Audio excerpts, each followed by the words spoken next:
Yeah, today's an extremely important and good day for the club in that we are announcing the next stage of the development at Franklin's Gardens here. Obviously, we've been talking about it for a few years. It's created a few column inches in the local press, but it's time for the talking to stop and for us to do something. We've debated long and hard, obviously, the rationale for the redevelopment of the ground and what works best. We are constrained slightly by our ownership of land here, and we have to make sure that what we develop sort of fits comfortably onto our land. I think you're right, we don't want to have a stadium that's sort of 20,000 but only 2/3 full. We've all been to those Premiership clubs that have got that, and part of the experience here at Franklin's Gardens on a match day is that real bear pit atmosphere which we want to maintain. 15,500, it gives us the opportunity for 20% growth. We will have increased bar capacity of 700 for the public, 270 corporate spaces and another 10 boxes. So at all levels it grows our capacity and gives us the opportunity to continue to drive the business forward.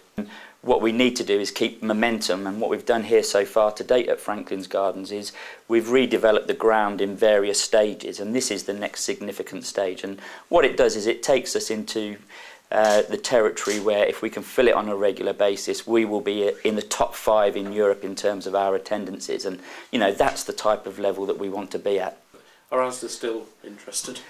Yeah, Asda are still interested, and obviously we're in dialogue with them. I think most people know that Asda recently acquired Netto. That was a £770 million deal, and quite clearly when you go out and buy another chain of supermarkets, one of the first things you need to do is sort of look at your consolidated footprint, look at where you've got stores and look at where you've still got gaps, and that will obviously drive your future development. So Asda have sensibly taken some time out to look at that, but our proposal is still very much on the table with them, and we're waiting for them to sort of finalise that review before they come back and talk to us.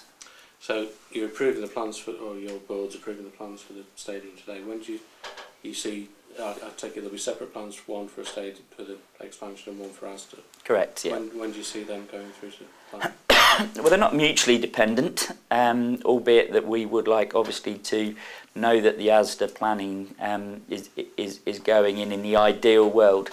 But we could be in a position, sort of, I think, within the next 3 to 6 months to look at submitting our planning application. And if it's not Asda, then there are other supermarket and out-of-town retailers who may be interested. That's something that we would have to look at the moment.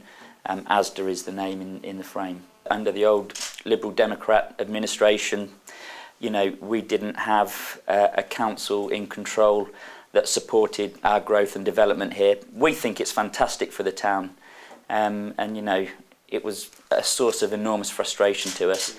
The new Conservative administration have been far more supportive. I think they realise the importance from a community point of view, from a cultural point of view, and also from an economic point of view of having successful sporting teams in the town.